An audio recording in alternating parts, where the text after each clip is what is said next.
नमस्कार साथियों, कैसे हैं आप लोग। जो सही स्पीचेस में आप लोग का स्वागत है। मैं राहुल आप लोग के लिए बीपीएससी ईपीएफओ एग्जाम का एनालिसिस करने जा रहा हूं और आपको करेक्ट आंसर की बताऊंगा और आप लोग आंसर मिलाइए और आप लोग को बताइए कितना क्वेश्चन सही हो रहा है और कितना क्वेश्चन गलत हो रहा है। तो और आप लोग साथ ही साथ जो सही स्पीचेस चैनल से क्या कीजिए, जुड़ जाइए। तो चलिए चलते हैं।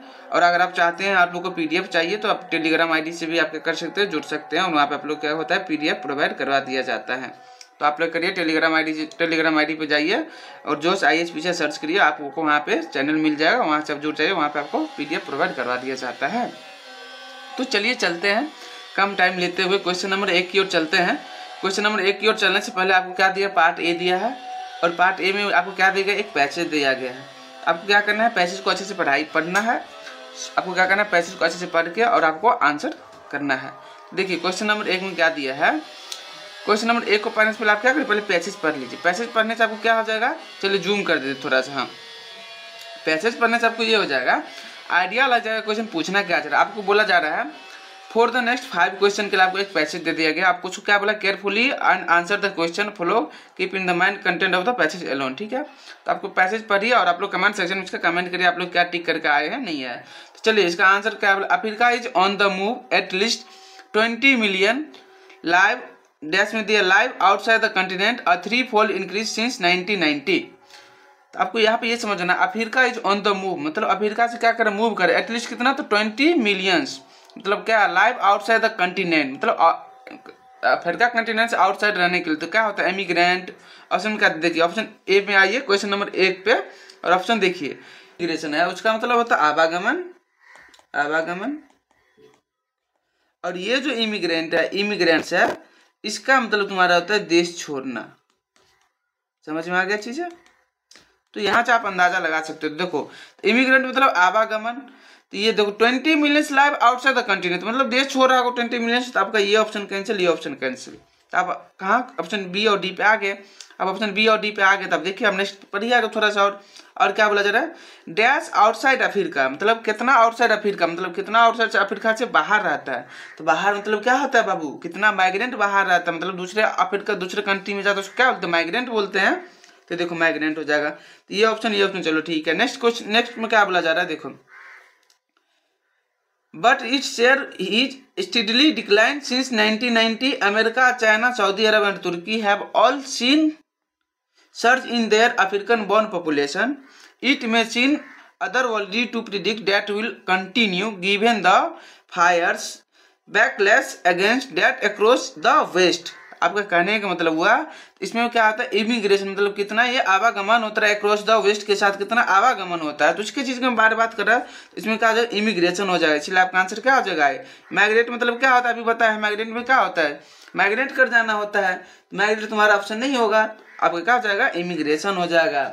इमिग्रेशन हो जाएगा तो आपका ऑप्शन नंबर क्या आ जाएगा, आपका ऑप्शन नंबर इमिग्रेशन मतलब किसी देश में दूसरे देश में क्या करता है, प्रवेश कर देता है। ठीक ना, इमिग्रेशन मतलब क्या था, किसी दूसरे देश में प्रवेश। तो आपका ऑप्शन नंबर बी की ओर आ जाएगा। तो ऑप्शन नंबर क्या आ जाएगा, बी हो जाएगा। इसी तरह से देखो क्वेश्चन नंबर 2 में देखो क्या पूछा जा रहा है आपसे। देखो हाँ, आपको बोला जा रहा है which of the following sentence with respect to the passage are correct मतलब पैसेज को पढ़े हुए आप लोग अच्छे से, तो आप उसके अखर क्या करेक्ट होने वाला वो आपसे जानना चाह रहा है। तो देखो बाबू इसमें क्या बोला जा रहा है, all rich western nation have, all rich के बारे में बात ही नहीं किया, वेस्टर्न नेशन के बारे में ऑल, तो ऑल का बात ही नहीं किया, तो ये ऑप्शन कैंसिल हो गया। तो देखो एक कैंसिल, तो आपके पास क्या बच गया, 2 3। चलो 2 और 3 के बारे में बात करते हैं। फिर बोले ओनली 2, तो पहले 3 को पढ़ लेते हैं।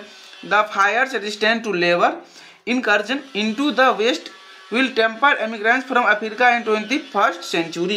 ये बात सही बोला गया। तो देखो तुम लोग कमेंट सेक्शन में कमेंट करो और पहले सबसे पहले क्या बात करो, देखो यहाँ पे 21st सेंचुरी की बात किया गया है। आपका ऑप्शन नंबर 3 सही हो रहा है। तो ऑप्शन नंबर 3 सही हो रहा है, ऑप्शन नंबर क्या हो जाएगा, ऑप्शन नंबर सी हो जाएगा।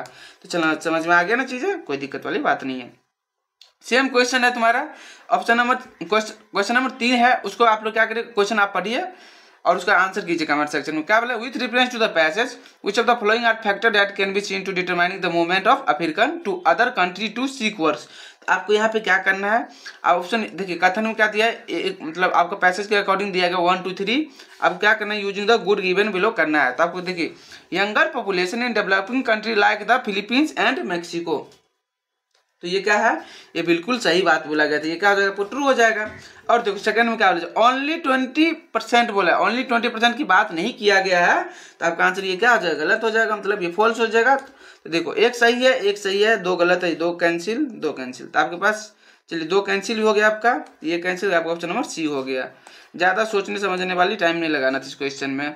चलिए which one of the following option most, क्या बोला है, अप्रोप्रिएट डिस्क्राइब द फ्रेजेस के बारे में बात, किसके फ्रेजेस के बारे में बात कर रहा है, तो एक्सरवेटिंग लेबर शॉर्टेज के बारे में। इसमें क्या होता है बाबू, इंक्रीज लेबर शॉर्टेज होता है, worship the problem of labour shortage होता है, mitigation the issue of labour shortage होता है, या इंटरेक्टिवली अंडर बर्डनिंग लेबर शॉर्टेज होता है। इसमें क्या होता है, interactive under burdening labour shortage होता है। इस चीज़ को आपको क्या करना है, समझ में आना चाहिए।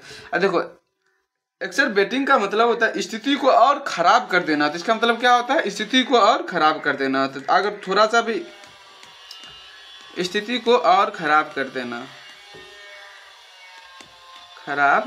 ये होता है। आपको इसी से पता चल गया होगा बाकी। तो आपका ऑप्शन नंबर क्या है, ऑप्शन नंबर डी। चलिए आप लोग मिलाते रहिए और आप कमेंट करिएगा सर हम ये क्वेश्चन सही करके आए, ये क्वेश्चन गलत करके आए हैं, और लास्ट में आप लोग कमेंट करिए कितना सही है और कितना गलत हुआ। Which one of the following is the figure of speech in the expression of Africa on the move। देखो आपसे यही पूछा जा रहा है, which one of the following is the figure of the speech in the expression Africa on the move। तो क्या होगा बाबू, कमेंट सेक्शन में कमेंट करो क्या बोला है, पर्सोनिफिकेशन, आयरनी, एंटोमॉर्फिज्म और एनाथिसिस। तो क्या हो जाएगा बाबू, इसका एमोर्फोनिज्म हो जाएगा। आपको समझ में आ गया, एमोर्फोनिज्म मतलब क्या होता है, मानवीकरण होता है। क्या होता है बाबू, मानवीकरण होता है।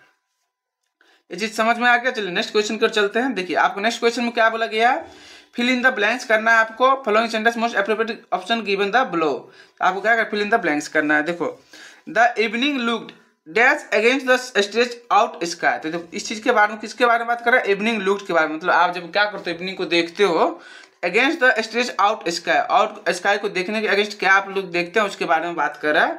चलिए कमेंट सेक्शन में आप लोग क्या करिए, इसको कमेंट कीजिए, एक मिनट। तो देखो बाबू इसका क्या आंसर हो जाएगा, देखो हाँ इस चीज को क्वेश्चन को करने के लिए था, evening looked against the stretch out sky में क्या हो जाएगा, ब्यूटीफुल दिया, रेड दिया और 40 कंची दिया। देखो इस क्वेश्चन को करने के लिए पहले क्या होता है, पहले क्या देखा था बाबू, पहले एडजेक्टिव ऑर्डर एक रूल होता है, उसको आप लोगों को थोड़ा सा पता होना चाहिए। क्या होता है एडजेक्टिव ऑर्डर रूल, उसमें क्या होता है, उसमें ये होता है, आप लोग को ये पता होना चाहिए। उसमें क्या होता है, पहले तो ओपिनियन देखा जाता है। क्या देखा जाता है बाबू, ओपिनियन देखा जाता है। उसके बाद क्या देखा था, अप्रोच देखा जाता है। उसके बाद क्या देता है, उसके बाद उसका कलर क्या होता है वो देखा जाता है। देखो तो ओपिनियन क्या है तुम्हारा, देखो ओपिनियन क्या है, ब्यूटीफुल के बारे में बात कर रहे हैं तो ब्यूटीफुल। उसके बाद अप्रोच क्या होने वाला है और उसके बाद कलर क्या होने वाला है। तो आपको देखो ओपिनियन में क्या है, ब्यूटीफुल है, अप्रोच क्या है, इसको सॉल्व क्वेंचिंग के बारे में बात कर रहा है, और कलर के बारे में क्या कर रहा है, रेड के बारे में बात कर रहा है। तो आपका आंसर क्या ऑप्शन से डी हो जाएगा। चलिए नेक्स्ट क्वेश्चन आपसे ये बोला जा रहा है, देखिए हाँ क्या बोला जा रहा है, summer that be really hot at time so make sure you stay hydrated. मतलब इसका कहने का मतलब ये हुआ, summers that can be really hot at a time, मतलब क्या हो जाएगा इसमें, कैन कुड माइट में। तो बाबू क्या होगा बताओ तुम लोग, इसमें क्या, तो बाबू कैन का ऑप्शन होगा। क्यों होगा, क्योंकि कैन जो होता है ना, और कैन जो होता है किसको इंडिकेट करता है, तो एबिलिटी को या पॉसिबिलिटी को, एबिलिटी या पॉसिबिलिटी या प्रोबेबिलिटी की बात करता है। इस चीज को आपको क्या करना है, याद रखना है। तो आपका आंसर क्या जो इसका ऑप्शन नंबर ए हो जाएगा। चलिए नेक्स्ट क्वेश्चन में चलिए, I was wondering which festival we celebrate together this year. तो इसका आंसर क्या हो जाएगा बताओ, विल माइट सेल डू। क्या होने वाला बाबू, इसका आंसर क्या हो जाएगा बताओ, किस चीज के बारे में बात कर रहा है, तो विल के बारे में बात कर रहा है। क्यों कर रहा है, क्योंकि ये क्या शो कर रहा है, अनिश्चितता के बारे में बात कर रहा है, मतलब शोइंग अनसर्टेनिटी की बात कर रहा है, शोइंग अनसर्टेनिटी, अनसर्टेनिटी। चलिए समझ में आ गया ना। देखिए आपका ऑप्शन नंबर क्या है, ऑप्शन नंबर ए हो जाएगा। चलिए 9 का देखिए, I was dash exhausted by the end of the week spent in the library doing research work. क्या करते हो बाबू, एक्सीडेंटली करते हो, इनऑर्डिनरी करते हो, वेरी करते हो, कंप्लीटली करते हो। बताओ कमेंट सेक्शन में क्या होने वाला है, क्या करते हो बताओ, इनऑर्डिनेटली करते हो। क्यों करते हो बताओ, क्योंकि इसमें क्या करते हैं, एक्सेसिवली एक्सट्रीमली हम लोग चीजें कर देते हैं। इसमें क्या होता है, शुड नॉट, मतलब निगेटिव हम लोग सलाह नहीं करते हैं, इसलिए आपका आंसर इसका ऑप्शन नंबर बी हो जाएगा। चलिए 10 का बताइए, they dash be very far away I saw them a little while एगो। क्या, shall not, can not, should not, out not. बताओ इसमें क्या होने वाला, बताओ इसमें क्या होने वाला बताओ। ये किसके बारे में बात कर रहा है, फ्यूचरिस्टिक के बारे में बात कर रहा है। तो फ्यूचरिस्टिक ऑप्शन क्या आने वाला, शेल नॉट के बारे में बात कर लो, बाकी खत्म हो गया आपका आंसर।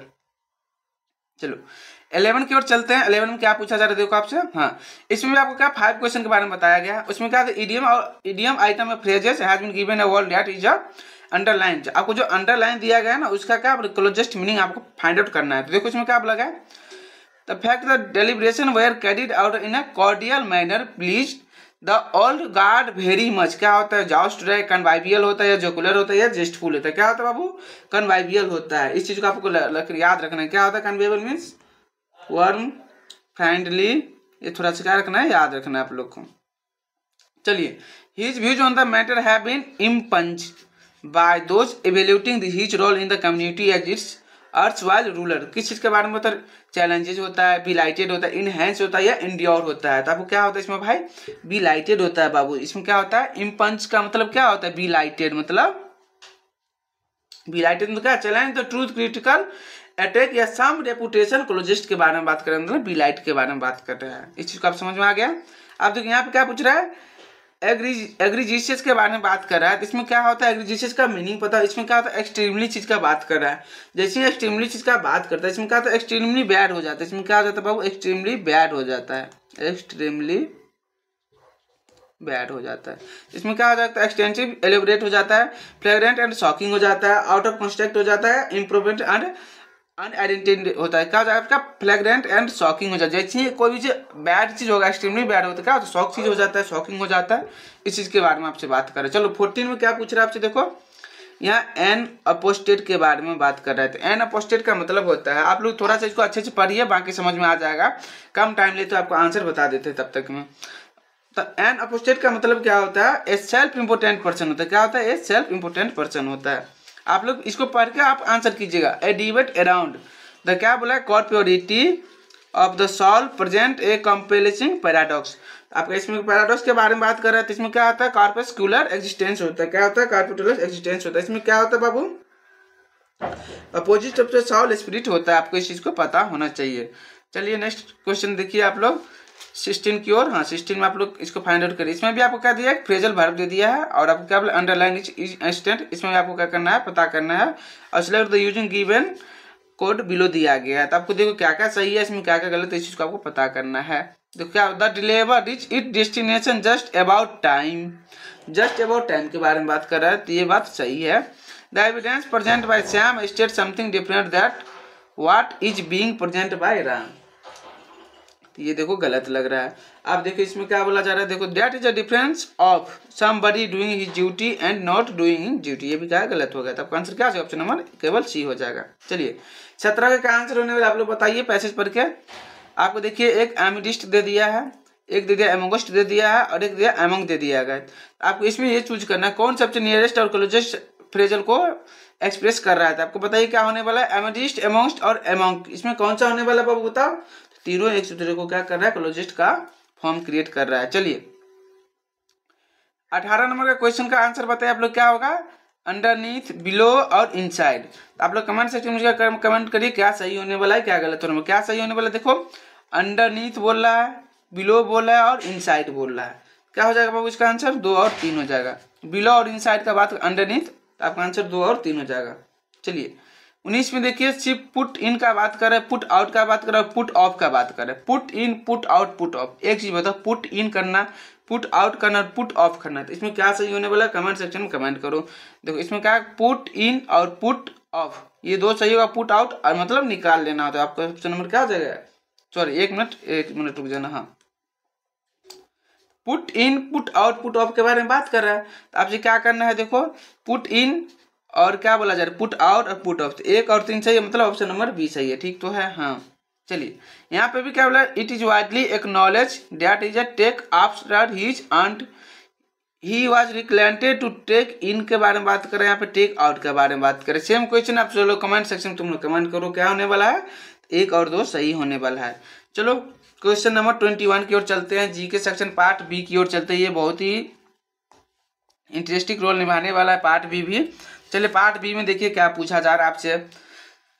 पार्ट बी में देखिए, विशाखापट्टनम के पहाड़ी क्षेत्र में जो सामान्य तो गुडेम क्षेत्र के नाम से जाना जाता है। कौन सा क्षेत्र? गुडेम क्षेत्र के नाम से जाना जाता है।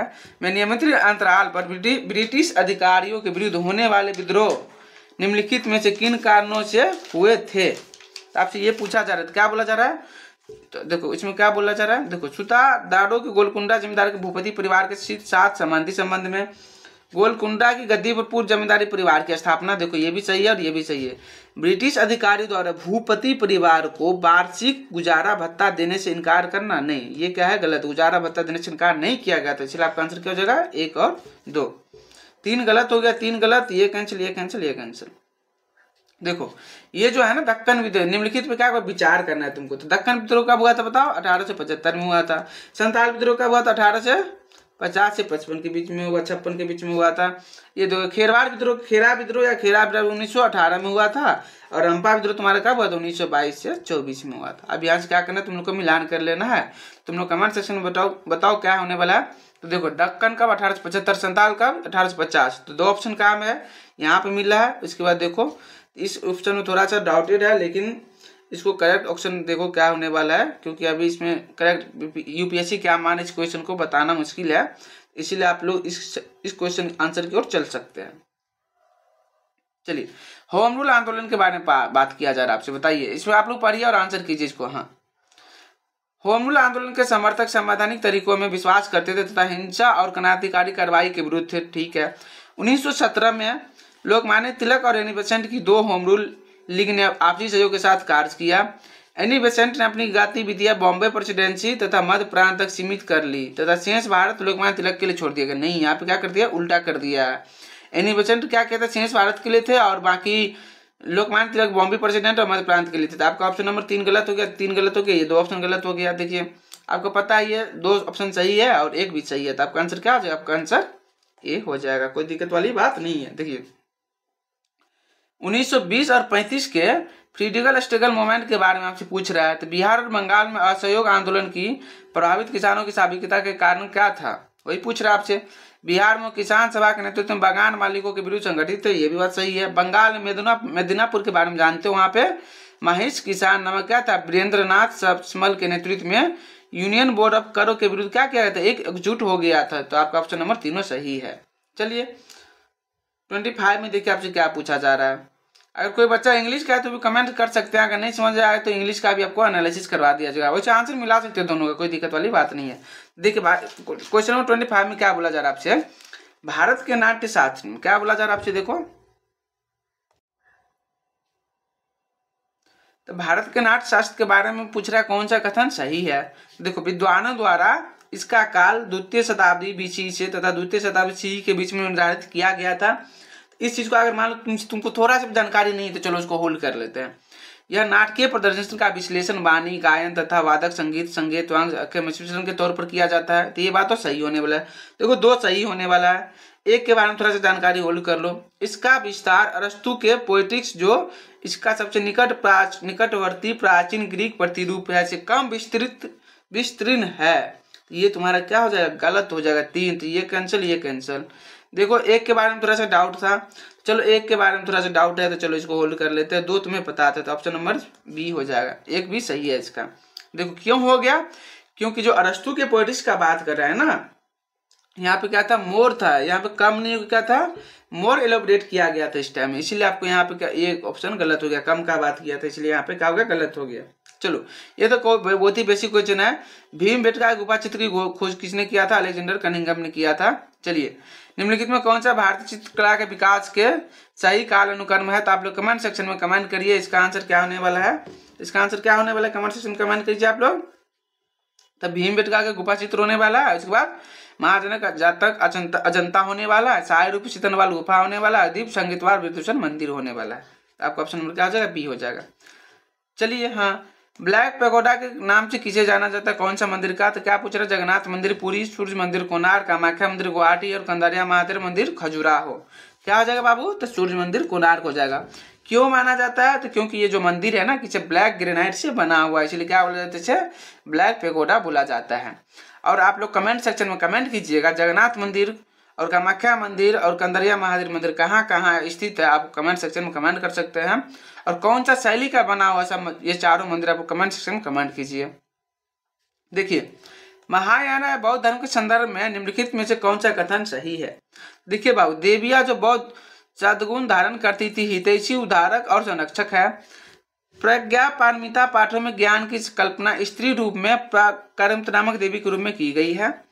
और देखो क्या बोला जा रहा है, प्रज्ञा पारमिता का वर्णन सभी बुद्धों को सर्वज्ञाता के स्रोत तथा सभी बुद्धों की माता के रूप में किया गया। देखो ये गलत हो रहा है, तो ये गलत हो गया, ये गलत हो गया। ऑप्शन 50-50 में आ गया, तो क्या हो जाएगा इसका आंसर, ए और बी सही हो गया। चलो नेक्स्ट क्वेश्चन की ओर चलो। नेक्स्ट नंबर क्या बोला जा रहा है आपसे, देखो 30 में क्या पूछा जा रहा है, भारत में सामाजिक संरक्षण के संबंध में निम्नलिखित कथनों पर क्या करना है, तुम्हें विचार करना है। इसमें क्या बोला जा रहा है, देखो अंतर्राष्ट्रीय श्रमिक संगठन द्वारा जारी भी सामाजिक संरक्षण रिपोर्ट, जिसे क्या बोलते हैं, WSPR बोलते हैं, 2024-26 का आकलन की भारत का सामाजिक संरक्षण का क्षेत्र 2021 से 2024 तक क्या हो गया है, दोगुना हो गया है। देखो बाबू, ये दोगुना नहीं हुआ है, तो आपका ऑप्शन ये क्या हो जाएगा, गलत हो जाएगा। और पूछा जा रहा है तुमसे, देखो श्रम और रोजगार मंत्रालय का आकलन है कि केंद्र सरकार की योजनाएं द्वारा लगभग कितना 65% जनसंख्या कम से कम किसी एक प्रकार के सामाजिक संरक्षण, चाहे वो नगद हो अथवा अनुग्रह के क्षेत्र में आती है। आपका कथन कौन सा सही होना, देखो एक तो गलत ऐसे ही हो गया, एक गलत ऐसे ही हो गया। दो के बारे में तुम अभी बता नहीं सकते हो, ये ऑप्शन नंबर देखो डी की ओर चलो, बाद में देखेंगे। तो दो, केवल दो का बात कर रहा था, आपका आंसर क्या होने वाला है, ना तो एक सही होने वाला है ना ही दो सही होने वाला, क्योंकि दोनों क्या है, गलत है। इस चीज को आपको पता होना चाहिए। यहाँ पर 65% की जनसंख्या के बारे में गलत बताया गया है। चलिए यहाँ पे देखिए, MSME के बारे में बात कर रहा है आपसे। MSME का वर्गीकरण जो हुआ था निम्नलिखित में किन किन कारकों पे आधारित है, कौन कौन सा कारक जो उस पर आधारित किया गया था। इसमें क्या दिया है आपको, देखो वार्षिक कुल बिक्री, कामगारों की संख्या, संयंत्र और मशीनी तथा उपकरण में निवेश। इसमें क्या हो जाएगा बाबू आपका, इसमें आपका तीनों का तीनों हो जाएगा, क्योंकि MSME में तीनों चीज को ऐड कर दिया था। MSME जब 2020 का रिपोर्ट आया था तो इसमें क्या कर दिया था, तीनों को ऐड कर दिया गया था। चलिए 31 के बाद 32 में चलते हैं। 32 में क्या पूछा जा रहा है, देखिए आपसे नीति आयोग के बारे में बात कर रहा है आपसे। नीति आयोग में पूछ रहा है कितना 18 प्रमुख राज्यों को स्वास्थ्य का विस्तृत मूल्यांकन करता है। अब तो नीति आयोग के बारे में थोड़ा सा जानकारी रख लीजिएगा।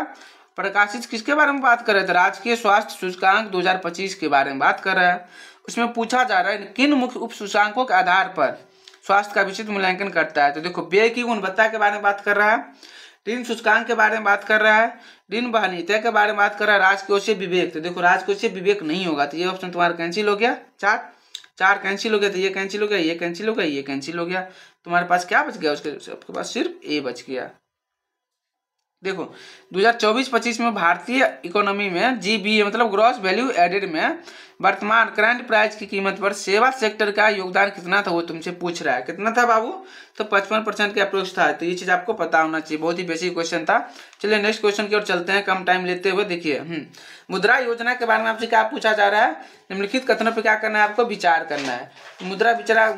तो देखिए, तो मुद्रा योजना के बारे में आप विचार करिए। तो मुद्रा योजना के संबंध में निम्नलिखित कथन पर क्या करना है, आपको विचार करना है। तो देखिए क्या बोला जाए, वित्तीय ऋण का औसत टिकट परिणाम साइज 2016 और 2025 के बीच में बढ़कर दोगुना से भी क्या हो गया, अधिक हो गया है।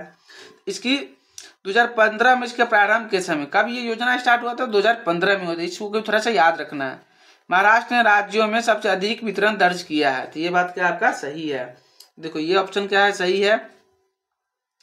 और मुद्रा योजना क्या दोगुना से अधिक हो गया है, तो इस चीज को आप क्या कर सकते हैं, सही मान सकते हो। आपका अगर सही मानना चाहते हो तो आपका ऑप्शन क्या हो जाएगा, सी हो जाएगा, और सही होना भी चाहिए। चलिए यहाँ पे देखिए निष्ठा के बारे में बात कर रहा है। निष्ठा एक एकीकृत शिक्षक प्रशिक्षण कार्यक्रम है जिसको स्कूली शिक्षा के सभी चरणों के शिक्षकों तक क्या कर गया, विस्तारित किया गया है। PM पोषण के तहत केवल उन बालकों को अपने दायरे में लेता है जो सरकारी या सरकारी अनुदान प्राप्त स्कूल में कक्षा 1 से कक्षा 6 तक पढ़ा रहे हैं। देखो निष्ठा के बारे में जो बात किया गया वो जो बिल्कुल सही है। तो आप लोग कमेंट सेक्शन में कमेंट करिएगा, निष्ठा का फुल फॉर्म क्या होता है, आप लोग कमेंट सेक्शन में कमेंट करिएगा। देख के ही, लेकिन कमेंट सेक्शन में क्या करना, आपको कमेंट करना। और देखो ये तो बिल्कुल सही, सभी चरणों के लिए शिक्षकों तक विस्तारित किया गया है। जो पीएम पोषण है ना, इसमें क्या स्कूल के ना केवल उन, तो इसमें क्या कक्षा 1 से लेके कक्षा कहाँ तक के स्टार्ट किया गया था बाबू, कक्षा 8 तक किया गया था, इसलिए 2 गलत हो गया। तो देखो आपका ऑप्शन नंबर ए हो जाएगा। देखो भारत की जैव अर्थव्यवस्था के भारत के सकल घरेलू उत्पाद में जीडीपी में कितना है, 4.25% का योगदान है। नहीं बाबू, 4.25 का योगदान नहीं, कितना है, 2.6 से लेकर 3% के आसपास योगदान है। तो ऑप्शन नंबर 1 गलत हो गया। तो बायो E3 मतलब E3 का बात करा है, किससे रिलेटेड है, तो नेट जीरो से रिलेटेड है, तो आपका ऑप्शन नंबर 2 सही है। चलिए, और आप लोग कमेंट सेक्शन E3 का फुल फॉर्म क्या होता है, कमेंट सेक्शन में क्या कमेंट्स कर सकते हैं। तो एजुकेशन, एंटरप्रेन्योरशिप और एम्प्लॉय, इस चीज को आप लोग क्या कर सकते हैं, याद रख सकते हैं। देखो भारत में 1950 और 1960 के दशक में निम्नलिखित में से कौन सा विकास वित्तीय संस्थान स्थापित किए गए थे। देखो तो ये चीज आपको क्या थोड़ा सा ईयरली पता होना चाहिए। तो IFCI कब किया गया था, 1948 में, और नाफिड कब किया गया था, 2021 में, IDB कब किया था, 1960 में। अब आपसे पूछ क्या रहा है, देखो और एक क्या बच गया तुम्हारा, ICIC की बात करते 1950 में किया गया था। तो कब कौन कौन किया गया था बताओ, आपका देखो 1 और 4 नहीं होगा। क्या पूछा जा रहा है, विकास वित्तीय संस्थान स्थापित किए गए थे, तो बताओ तुम लोग कब किया गया था। देखो 1950 और 60 के बारे में तो 2 और 3 आ रहा है, तो 2 और 3 ऑप्शन में कहाँ पे, ऑप्शन नंबर क्या आ जाएगा आपका, ऑप्शन नंबर सी हो जाएगा। यहाँ से आप लोग क्या आ जाएगा, ऑप्शन नंबर सी हो गया। इस चीज को आप लोग क्या करें, थोड़ा सा मिला लीजिएगा, क्योंकि उसका रॉन्ग आंसर है, पता नहीं किसका क्वेश्चन आंसर है। देखो यहाँ पे पूछा जा रहा है निम्नलिखित में से कौन सा मूल इन्फ्लेशन में सम्मिलित है, खाद्य कीमतें और ऊर्जा कीमतें, कौन सा होने वाला है बाबू। तो मूल कीमतें की बात कर रहा है, तो फूड में क्या होता है, फूड प्लस फ्यूल का बात कर रहा है, ठीक ना। इसमें क्या होता है बाबू, सिर्फ इसमें केवल 2 होने वाला है, क्योंकि एनर्जी जो है इससे संबंधित है। इस चीज को आपको क्या करना है, याद रखना है। चलिए 39 की ओर चलते हैं, क्या पूछा जा रहा है, देखिए 39 में आपसे देखिए, तो देखिए 39 में क्या पूछा जा रहा है, देखिए इसको रीड करिए एक बार, बताइए आप लोग। हाँ, निम्नलिखित में कौन सा कथन सही है। तो भारत का मुख्य न्यायाधीश भारत के सर्वोच्च न्यायालय का उच्चतम प्रशासनिक अधिकारी है। चलिए ये बात मान लेते सही भी है। सर्वोच्च न्यायालय और उसकी रजिस्ट्री की कार्य संरचना के निर्धारण हेतु प्रशासनिक शक्तियां अन्य रूप से भारत के मुख्य न्यायाधीश में निहित है, ये भी सही है। एक व्यक्ति जो भारत के सर्वोच्च न्यायालय में न्यायाधीश रहा हो, सेवानिवृत्ति के बाद केवल भारत के सर्वोच्च न्यायालय में ही वकालत कर सकता है, न कि भारत के किसी अन्य न्यायालय में। क्या हो जाएगा, ये गलत हो जाएगा आपका। तो आपका 3 नंबर गलत हो गया, तो ये कैंसिल हो जाएगा, ये कैंसिल हो गया। देखिए अब 4 के बारे में पढ़ लीजिए। भारत का सर्वोच्च न्यायालय एक नामित वरिष्ठ अधिवक्ता भारत के सर्वोच्च न्यायालय में अभिलेख एडवोकेट ऑन रिकॉर्ड के बिना प्रस्तुत होने के लिए अनाधिकृत नहीं है। ये बात भी क्या है आपका, गलत हो जाएगा। तब ऑप्शन नंबर क्या हो जाएगा, ऑप्शन नंबर 1 और 2 हो जाएगा। समझ में आया। और देखिए इसको थोड़ा सा किसमें लिखा गया, तो आर्टिकल 143 में क्या बोला गया, आप लोग कमेंट सेक्शन में कमेंट कर सकते हैं। और देखिए इसको बोला जाए, इसको क्या बोलता है, आर्टिकल 32 जो है आपका, इसमें ये बोला गया है। आर्टिकल 226 है, उसमें आपको प्रशासनिक शक्तियां के बारे में बोला गया। तो यहाँ से आप लोग कमेंट कर सकते हैं। चलिए 40 में आपसे क्या बोला जा रहा है, देखिए भारत के निम्नलिखित कथनों पर विचार करना है। पहले सुप्रीम कोर्ट और हाई कोर्ट के पास 2 या अधिक राज्यों के बीच विवाद अनन्य आरंभिक अधिकारिता निहित है। ये बात क्या है बाबू, बिल्कुल क्या है, सही है। ये बात बिल्कुल सही है। ये कौन सा आर्टिकल में है, तो आप लोग इस चीज को याद रख सकते हैं। कौन सा आर्टिकल में है, तो ये आपका आर्टिकल है आपका 131 में। चलिए केवल भारत के, तो केवल भारत का बात कर रहा है। सर्वोच्च न्यायालय, उच्च न्यायालय और जिला न्यायालय के पास ही रीट जारी करने की शक्ति है। ये बात भी क्या है, सही है। किसमें है, आर्टिकल 226 में है। इस चीज को याद रख सकते हैं। उच्च न्यायालय के न्यायाधीश की संपूर्ण नियुक्ति प्रक्रिया में किसी राज्य के मुख्यमंत्री की कोई भी भूमिका नहीं होती है। क्या बात है बाबू, बताओ। उच्च न्यायालय के न्यायाधीश की संपूर्ण नियुक्ति प्रक्रिया में किसी राज्य के मुख्यमंत्री की कोई भूमिका नहीं होती है। ये बात भी क्या है, ये सही है, क्योंकि मुख्यमंत्री का कोई रोल नहीं होता है। इस तरह से ये भी आपका क्या हो जाएगा, गलत हो जाएगा, भूमिका नहीं होती है न्यायालय। अच्छा सॉरी, यहाँ पे सही हो जाएगा ना। हाँ, न्यायालय कुछ विशेष क्षेत्रों में न्यायकरण करते समय ऐसी स्थानीय रीति रिवाज और परंपराओं का जो किसी संविधिक या संविधान का खंडन नहीं करते हैं को अभिज्ञात करके उनको ध्यान में रखते हैं। तो ये बात भी क्या होता है, सही होता है।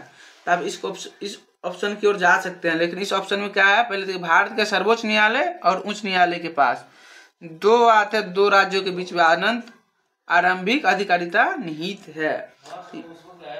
तो ये जो है ना आपका ऑप्शन नंबर ए भी क्या आपका गलत है। ऑप्शन नंबर क्या है, ऑप्शन नंबर गलत है। तो आपका ऑप्शन नंबर ए गलत हो जाएगा। तो आपका आंसर क्या हो जाएगा? ऑप्शन नंबर सी हो जाएगा। चलिए, भारत में ईवीएम के बारे में बात कर रहे हैं, ईवीएम मशीन के बारे में बात कर रहे हैं। देखिए, तो लोकसभा चुनाव में ईवीएम का जो प्रयोग किया गया था वर्ष 2004 में हुआ था, जब वो पूरे देश में लाई गई थी। ये बात बिल्कुल सही है। नियंत्रण इकाई और वीवीपैट में बिल्कुल एक ही समय मतों को अभिलिखित किया जाता है। देखो, ये बात क्या है? सही है। और देखो, भारत निर्वाचन आयोग ईवीएम की अभिकल्पना विनिर्माण के लिए 2 सार्वजनिक क्षेत्र के उपकरण जैसे पीएसयू जो वेल का बात कर रहा है, और आपसे किसी का बात कर रहा है? इलेक्ट्रॉनिक्स कॉर्पोरेशन ऑफ लिमिटेड के बारे में बात कर रहा है। ECIL के बारे में आपसे बात कर रहा है। देखो, ECIL के बारे में बात कर रहे थे। इसमें क्या है ना, वेल के जगह ना वेल नहीं था, यहाँ पे क्या था बाबू? यहाँ पे वेल नहीं था। तो इस चीज का आपको ऑप्शन नंबर क्या हो जाएगा? 3 गलत हो जाएगा। तो आपका ऑप्शन नंबर 1 और 2 सही हो जाएगा। चलिए, ये नीवा के बारे में बात कर रहा है। तो नीवा बोले तो नेशनल देखो, नीवा के बारे में बात कर रहा है। देखो, इसमें क्या बोला जा रहा है? 42 में नेशनल विधान एप्लीकेशन के बारे में बात कर रहा है आपसे। तो नेशनल विधान एप्लीकेशन के बारे में बात, जैसे नीवा के नाम से जाना जाता है। तो ये बोला भारत सरकार के डिजिटल प्रोग्राम DIP के अंतर्गत एक मिशन मोड परियोजना है। ये बात बाबू देखो। और क्या बोला? एप्लीकेशन 1 नेशन 1 एप्लीकेशन के सिद्धांत आधारित है। ये तो 2 कथन सही है आपका। और क्या बोला? यह संसद सचिवालय द्वारा विकसित की गई है। देखो, संसद सचिवालय द्वारा विकसित की गई है, ये भी सही है। इसका उद्देश्य मुख्य सभी कार्य के लिए नहीं है। तो ऑप्शन नंबर 4 कैंसिल, 4 कैंसिल, 2 सही है आपका। और क्या बोला जा रहा है? 3 सही है, 2 3 सही है। तब ऑप्शन नंबर क्या आ जाएगा? ऑप्शन नंबर बी हो जाएगा। चलिए, समझ में आ गया चीजें? आपका ऑप्शन नंबर क्या आ जाएगा? ऑप्शन नंबर बी हो जाएगा। 2 और 3 सही है, बाकी एक मिशन मोड परियोजना नहीं है। तो आपको समझ में आ गया। चलिए, नेक्स्ट क्वेश्चन की ओर चलते हैं 43 की ओर, कम टाइम लेते हुए। देखिए, 43 में आपसे क्या बोला जा रहा है? आजीविका और उद्यम के लिए हाशिए पर पड़े व्यक्तियों के लिए स्माइल योजना किनके पुनर्वास के लिए है? तो आपसे बोला जाए ट्रांसजेंडर व्यक्ति के लिए है और भिक्षावृत्ति में लगे हुए व्यक्ति के लिए। तो इसमें क्या है बाबू? दोनों के लिए इस चीज का। आप लोग कमेंट सेक्शन में कमेंट करना। स्माइल का फुल फॉर्म क्या आता है? आप लोग कमेंट सेक्शन में कमेंट करना, और इसको कभी लागू किया गया था कमेंट सेक्शन में कमेंट कर सकते हैं। देखो, गानहरी के बारे में बात करें, मतलब राष्ट्रीय मानवाधिकार संस्थाओं का वैश्विक गठबंधन के बारे में बात कर रहा है तुमसे। क्या बोला जा रहा है? यह UN पेरिस सिद्धांत के अनुसार कार्य करता है। और क्या बोला जा रहा है? कार्य अनुपालक और आंशिक अनुपालक सदस्यों को क्रम से A और B प्रत्यापित करता है। राष्ट्रीय मानवाधिकार आयोग भारत को 2025 में A प्रत्यावर्तित वर्गीकृत किया गया है। आप लोग कमेंट सेक्शन में कमेंट करें इसका आंसर क्या होने वाला है। इसका आंसर क्या हो जाएगा? UN पेरिस सिद्धांत के अनुसार कार्य करता है, बिल्कुल सही बात है। एक पूर्व अनुपालक और आंशिक अनुपालक सदस्यों क्रम से A और B में प्रत्यावर्तित करता है, ये भी सही है। तो आपका ऑप्शन नंबर क्या है? ऑप्शन नंबर ए, जबकि ये 2025 में A वर्गीकृत किया गया, ये चीज सही नहीं है। चलिए, नेक्स्ट क्वेश्चन की ओर चलिए। आपसे देखिए कितना बेहतरीन क्वेश्चन पूछा जा रहा है 45 में। और जूम कर दे क्या? नहीं, ठीक है। सूची 1 और सूची 2 को दे गया, और क्या करना है? मिलान करना है। एक तो भारत के संविधान में क्या क्या प्रावधान है, और भारत के संविधान में कौन सा भाग में, इस चीज को आपको क्या करना है? मिलान करना है। तो देखो बाबू, संसद से संबंधित जो प्रावधान है वो किससे संबंधित है? तो पार्ट 5 से संबंधित है। ये चीज आपको पता किससे संबंधित है? पार्ट 5 से संबंधित है, भाग 5 से। तो ऑप्शन नंबर डी हो, 1 का 4 का डी। देखो, ये कैंसिल और ये कैंसिल हो गया। अब देखो, राज्यपाल की विधिया शक्ति, राज्यपाल की विधिया शक्ति किसमें है? तो पार्ट 6 में है। तो पार्ट 6 में है, पार्ट 6 में है। चलो, आपका ऑप्शन नंबर ये भी कैंसिल। तो आपका ऑप्शन नंबर क्या आ जाएगा? आपका आंसर क्या हो जाएगा बाबू? आपका आंसर डी हो जाएगा। बाकी आप लोग इसको और बाकी मिला के कमेंट सेक्शन में कमेंट करते रहिएगा। कितना सही हो रहा है कितना गलत है आप बताइएगा लास्ट में। जीएसटी के बारे में पूछ रहा है। जीएसटी परिषद का एक सदस्य कौन सा नहीं है? भारत का प्रधानमंत्री, केंद्रीय वित्त मंत्री, केंद्रीय राज्य मंत्री और प्रत्येक राज्य द्वारा मनोनीत एक मंत्री। कौन नहीं है बाबू? भारत का प्रधानमंत्री जी नहीं होते हैं इसका। चलिए, नेक्स्ट क्वेश्चन में आपसे क्या पूछा जा रहा है? देखिए, आरटीआई के बारे में आपसे बात कर रहा है। तो आरटीआई के बारे में आप लोग बताइए। भारत का राष्ट्रपति भारत के मुख्य न्यायाधीश की अध्यक्षता वाली समिति की सिफारिशों के आधार पर मुख्य सूचना आयुक्त और अन्य सूचना आयुक्त क्या करता है? नियुक्ति करता है। हालांकि मुख्य सूचना आयुक्त 5 वर्ष के कार्यकाल के पूरा होने के उपरांत पुनर्नियुक्ति के पात्र नहीं होता है। अन्य सूचना आयुक्त नियुक्ति के लिए पात्र होते हैं। आपका आंसर क्या हो जाएगा? आपका आंसर दोनों सही हो जाएगा। चलिए, और आप लोग कमेंट सेक्शन में कमेंट कर सकते हैं। आरटीआई एक्ट 2019 के अनुसार, आरटीआई एक्ट 2019 के अनुसार कितना आयु रखा गया है? 5 से 65 वर्ष। इसमें जो भी पहले हो जाएगा उसमें क्या हो जाएगा? इसका रिटायरमेंट हो जाता है। इस चीज आप लोगों को पता होना चाहिए। और इसमें क्या क्या होते हैं, RTI के मेंबर कौन कौन सा होते हैं, तो PM होते हैं, अपोजिशन पार्टी ऑफ लीडर होता है, अपोजिशन पार्टी ऑफ लीडर होता है, प्लस में काउंसिल ऑफ मिनिस्टर होता है। ये तीनों मिला के प्रेसिडेंट के पास जाते हैं। चलिए 48 के बारे में बात कर रहे हैं। भारत के संविधान के संदर्भ में निम्नलिखित कथन पर क्या करना है, आपको विचार करना है। क्या पूछा जा रहा है, संसद संघ समिति और समवर्ती सूची में विषयों पर विधि निर्माण कर सकती है, बिल्कुल सही है। संसद किसी ऐसी विषय पर विधि निर्माण कर सकती है जो समवर्ती और राज्य सूची में सूचीबद्ध नहीं होते, बिल्कुल क्या हो सकता है, सही बात है। ये क्या है, दोनों का दोनों सही है। चलिए, और आप एक चीज याद रख सकते हैं, जो ये बोला विशेष स्थिति में, तो विशेष में कौन कौन सा होता है बाबू, तो राष्ट्रीय हित के बारे में अगर कोई चीज होगा तो इसमें क्या कर सकता है, ये अलग से जारी कर सकता है। और क्या कर सकता है, राष्ट्रपति शासन में कर सकता है, और राज्यों के अनुरोध के लिए अगर कुछ भी होगा तो उसके लिए भी लागू कर सकता है। 49 में पूछा जा रहा है, केवल भारत के सर्वोच्च न्यायालय के पास स्वयं के प्रति अवमानना के दंड की शक्ति निहित है। अब क्या भारत के सर्वोच्च न्यायालय उच्च न्यायालय के दोनों के पास क्या सलाहकारी क्षेत्राधिकार है? क्या होने वाला है बाबू आपका आंसर, दोनों एक गलत हो जाएगा और 2 सही हो जाएगा। चलिए 50 में आपसे क्या पूछा जा रहा है, किस विषयों में से कौन सा भारत के संविधान के राज्य की नीति DPSP में आपसे पूछा जा रहा है, DPSP में निहित है। तो देखो तुम लोग कमेंट सेक्शन 14 वर्ष की आयु तक ये भी सही है। भारत में रहने से एक समान यूनिफॉर्म सिविल कोड कितना है आर्टिकल, यूनिफॉर्म सिविल कोड 44 में है। चलो, अंतरराष्ट्रीय शांति और सुरक्षा किसमें, आर्टिकल 51 में है। और यह तुम्हारा कितना आर्टिकल आर्टिकल 21 का सब क्लास A में है। तो तीनों के तीनों ऑप्शन क्या जाएगा, सही हो जाएगा। चलो 50 की ओर चलते हैं। 50 में क्या पूछा जा रहा है, देखो निम्नलिखित में से कौन सा परिवर्णी शब्द अवाक्स का सही विस्तृत रूप है। इसका क्या होने वाला है, देखो AWACS के बारे में बात कर रहा है, तो पहले इसका फुल फॉर्म तुम पूछ रहा है, तो क्या होता है, airborne warning and control system होता है। और ये किससे संबंधित होता है, तो वायुसेना क्या करता है, इसका यूज करता है किस चीज के लिए, लंबी दूरी के रडार को क्या करता है, निगरानी प्रणाली के लिए करते हैं इसका यूज। इस चीज को आपको क्या करना, थोड़ा सा पता होना चाहिए। चलिए ड्रोन के बारे में आपसे बात कर रहा है। ड्रोन हमले के प्रत्यारोप के लिए विद्युत चुम्बकीय EM एक प्रभावी प्रक्रिया है जिसमें ड्रोन GPS विघटित किए जाते हैं। तो EM ड्रोन जाम करने के लिए किस फ्रीक्वेंसी का रेंज का प्रयोग किया जाता है, तो किसको करते हैं बाबू, माइक्रोवेव आकृति फ्रीक्वेंसी का यूज करते हैं। और माइक्रोवेव फ्रीक्वेंसी कितना होता है, तो इस चीज को आप लोग को 2.4 GHz से लेके 5.8 GHz के आसपास होता है। और देखो ये जो फार और अब इंफ्रारेड है ना, इसका यूज हम लोग कहाँ करता है, थर्मल इमेजिंग में करते हैं। क्या करते हैं, थर्मल इमेजिंग में करते हैं।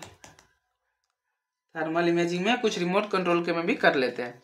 अब यहाँ पे देखो GPS के द्वारा लक्ष्य निर्धारित की अवस्थिति ज्ञात करने के लिए क्या क्या करते हैं पूछा जा रहा है। ट्रायलेशन विधि करते हैं या डायलेशन विधि करते हैं या पूर्वनिर्दिष्ट भूस्थिर सैटेलाइट से लक्ष्य की दूरी का मापन करते हैं या दूरबीन लक्ष्य दूरी का मापन करते हैं। तो क्या हो जाएगा आपका, ट्रायलेशन विधि करते हैं, जो त्रिभुज की लंबाई को मापता है जहाँ अवस्थित त्रिभुज का एक शीर्ष होता है। इसमें क्या किया जाता है, इसमें क्या करते हैं, उपग्रह से दूरी मापकर अक्षांश देशांतर और ऊंचाई के माप बता देता है। इस चीज को आपको करना है, पता होना चाहिए। और देखो डायलेशन जो मेथड है किससे संबंधित है, तो सापेक्षता की सिद्धांत से संबंधित है। ये चीज आपको समझ में आ गया। चलो, और ये जो आपको दूरबीन जो है जो किसकी गणना करता है, कौन सा अर्थ में करता है, तो यहाँ पे जो जियो स्टेशनरी का बात कर रहा है, भू स्थिर का अर्थ में, इसमें मीजो स्टेशनरी में करते हैं। इसको आपको क्या कर रहा है, मीजो में करते हैं, मियो में करते हैं। चलिए अब देखो यहाँ फेफड़े और छाती के बीच जो फुफ्फुस गुहा को भरने के लिए पदार्थ की सही प्रकृति क्या होता है बाबू, द्रव होता है। उस द्रव का नाम क्या होता है, तो उस द्रव का नाम क्या बोलते हैं, प्लूरल कैविटी या फ्लूइड बोलते, क्या बोलते हैं, प्लूरल फ्लूइड के नाम से जाना जाता है। प्लूरल फ्लूइड के नाम से जाना जाता है। और जिसमें हवा भरा रहता है, हवा के बारे में बात करें ना, सूक्ष्म वायु हवा भरा रहता है, उसको क्या बोलते हैं, उसको न्यूमोमैरेक्स बोलते, क्या न्यूमोमैरेक्स बोलते हैं, न्यूमोमैरेक्स बोला जाता है। चलो यहाँ पे पूछा था निम्नलिखित कौन सा वसीय अम्ल के संबंध में सही है। तो देखो वसीय अम्ल में क्या होता है ना, उसमें लंबा हाइड्रोक्सिल कार्बन श्रृंखलाएं होती है। देखो ऑप्शन पर अधिकांश वसीय अम्ल के एक छोर पर क्या होता है, कार्बोक्सिल अधिक समय और दूसरे छोर पर मेथिल समूह विद्यमान होता है। क्वेश्चन नंबर A हो जाएगा, बाकी पढ़ने की जरूरत ही नहीं है। और क्या होता है, जो संतृप्त होता है, सैचुरेट होता है, इसमें कौन सा बॉन्ड होता है, डबल बॉन्ड नहीं, क्या होता है यहाँ पे सिंगल बॉन्ड होता है। तो यहाँ पे सिंगल बॉन्ड, यहाँ भी सिंगल बॉन्ड हो जाएगा, ये भी कैंसिल, ये भी कैंसिल। यहाँ पे क्या मोनो, तो ये मोनो मतलब 2 होता है, तो ये भी कैंसिल हो गया। अब ऑप्शन नंबर A हो गया। देखो निम्नलिखित फोटोकेमिकल धुंध के मूल अभिकारक क्या है, सल्फर हेक्साफ्लोराइड और नाइट्रिक ऑक्साइड और अर्बन हाइड्रोकार्बन। क्या हो जाएगा आपका नाइट्रिक ऑक्साइड और अदम हाइड्रोकार्बन हो जाएगा। कार्बोलिक एसिड कहलाता है फिनोल, अल्कोहल, ईथर और एसीटोन। क्या होता है बाबू? फिनोल कहलाता है। क्या बोलते हैं इसको? कार्बोलिक अम्ल बोलते हैं। फिनोल का यूज कहाँ होता है? तो डिसइंफेक्टेंट के रूप में यूज करते हैं। ईथर किसे बोलते हैं? ईथर का उपयोग कहाँ बोलते हैं? तो क्या बोलते हैं? कार्बोनिक बोलते हैं। ईथर को पहले बोलते क्या है? तो ईथर को कार्बोनिक बोला जाता है। और इसका यूज कहाँ करते हैं? तो एंटीसेप्टिक में करते हैं। एसीटोन का यूज कहाँ करते हैं? नेल पॉलिश को रिमूव करने के लिए करते हैं। तो यहाँ से आप लोग समझ सकते हैं। एमीन का प्रमुख व्यापारिक या व्यावसायिक उपयोग क्या होता है? तो औषधीय तथा तंतुओं का संश्लेषण के लिए होता है। चलिए सॉरी, चैट जीपीटी के बारे में आपसे पूछ रहा है कौन सा सही होता है? यह लार्ज लैंग्वेज मॉडल पर आधारित है, ये बिल्कुल सही बात है। आपका ऑप्शन नंबर ए हो जाएगा। एआई की बुद्धिमत्ता में जटिल मॉडलों के प्रशिक्षण और परिनियोजन के लिए सम्मिलित में कौन सा वरीय है? कौन सा वरीय मतलब कौन सा ज्यादा मतलब स्ट्रॉन्ग मतलब ज्यादा काम करता है? तो कौन सा? तो ग्राफिक प्रोसेसिंग यूनिट होता है। आपको ये भी बात पता होना चाहिए। बैंकों की वेबसाइट के संबंध में निम्नलिखित में से कौन सा एक एसएसएल इंस्क्रिप्शन मतलब कूट लेखन का सही अर्थ है? क्या होता है भाई? Server to server link protection नहीं होता है, सिक्योर सॉकेट लेयर एन्क्रिप्शन होता है। देखो यहाँ पे क्या पूछ रहा है? सॉलिड स्टेट ड्राइव एसएसडी के संबंध में तुमसे बात कर रहा है। तो एसएसडी की घूर्णन गति क्या होता है? शून्य होता है। हार्ड डिस्क की तुलना में एसएसडी अधिक ऊर्जा खपत करती है? नहीं बाबू, ये गलत है। क्या करता है? एसएसडी की तुलना में एसएसडी कम ऊर्जा खपत करता है। एसएसडी की घूर्णन गति शून्य होती है। ऑप्शन नंबर 2 गलत हो गया, तो ऑप्शन नंबर 2 गलत, ये कैंसिल हो गया। जब रैम अपर्याप्त तो एसएसडी, ये ऑप्शन नंबर 3 सही हो रहा है तुम्हारा, तो 3 सही हो रहा है। एसएसडी प्रोसेसर का स्थान ले सकती है? तो नहीं ले सकती है। देखो क्या क्या एक सही हो रहा है, 3 सही हो रहा है, तो ऑप्शन नंबर बी हो जाएगा। चलो, निम्नलिखित में कौन सा कंप्यूटर की स्मृति मेमोरी हो सकती है? देखो इस चीज को 1 मिनट रुक जाना, जरा बता रहा हूँ इसको। हाँ, तो कंप्यूटर की अस्थायी मेमोरी के बारे में बात कर रहा है, मतलब नॉन वोलेटाइल के बारे में, परमानेंट मेमोरी के बारे में तुमसे बात कर रहा है। तो परमानेंट मेमोरी कौन सा होता है? तो हार्ड डिस्क होता है। सीपीयू क्या होता है भाई? ये प्रोसेसर होता है। क्या होता है? प्रोसेसर होता है। रैम क्या होता है? तुम्हारा रैम क्या होता है? वोलेटाइल मेमोरी होता है। क्या होता है? वोलेटाइल मेमोरी होता है। वोलेटाइल मेमोरी होता है। मदरबोर्ड तो मदरबोर्ड जानती हो तुम लोग। तो इसमें हार्ड डिस्क इसीलिए होगा क्योंकि ये क्या होता है? नॉन वोलेटाइल मेमोरी होता है। क्या होता है? नॉन वोलेटाइल मेमोरी होता है। आपका ऑप्शन नंबर क्या हो जाएगा? ए हो जाएगा। और इसे नॉन वोलेटाइल क्यों बोलता है? जब भी तुम लोग क्या करते हो, इलेक्ट्रिक सप्लाई बंद कर देते हो, तो इसमें भी डेटा तब भी क्या होता है? सेफ रहता है, इसलिए इसे क्या बोलते हैं? नॉन वोलेटाइल बोला जाता है। यहाँ पे देखो उत्तरीय ध्रुव आर्कटिक के बारे में, अस्थायी तुषार भूमि परमाणु के पिघलने से संबंधित प्रमुख पर्यावरण चिंता क्या है? क्या होता है? मीथेन और कार्बन डाइऑक्साइड का क्या होता है? निकलना, निस्तार हो जाता है। चलिए, कौन सा ताजे अलवण जल की कठोरता सूचकांक का नित्य ताजे जल एवं NO2 CO2 एवं का कुल सांद्रण होता है? सही बात, संकेंद्रण होता है। चलिए ये देखिए 66 में है, ये बहुत ही बेसिक क्वेश्चन, आप लोग क्या करते हैं इसको बना सकते हैं अगर चाहिए तो। देखिए इसमें क्या बोला जा रहा है? मोमबत्ती की लंबाई, मोमबत्ती ए की लंबाई की क्या है? 3 गुना है। पहले आपको इस चीज को क्या करना पड़ेगा? समझना पड़ेगा। चलिए मोमबत्ती ए है, ये मोमबत्ती बी लेते हैं। ए का लंबाई मान लीजिए क्या है? एल है, तो इसका क्या हो जाएगा? 3L हो जाएगा। और ए का वेलोसिटी क्या है? ए का वेलोसिटी बी है, तो बी का वेलोसिटी क्या बोला है? 4 गुना बोल रहा है, तो 4 गुना है। एक समारोह में दोनों मोमबत्तियां जलाकर आरंभ करते हैं। जब दोनों मोमबत्ती की हाइट क्या बोला जा रहा है? समान है। मान लीजिए लेट हाइट समान है, ठीक है, तो समारोह समाप्त कर दिया जाए। तो मान लो यदि मोमबत्ती एक जले हुए भाग की लंबाई और उसके जलने की गति का संख्या मान समान होगा तो क्या होने वाला है? बहुत ही बेसिक क्वेश्चन है। तो देखो अगर मान लो T सेकंड में क्या करता है? मैं 1 मिनट रुकना बाबू, हाँ 1 मिनट, सॉरी, हाँ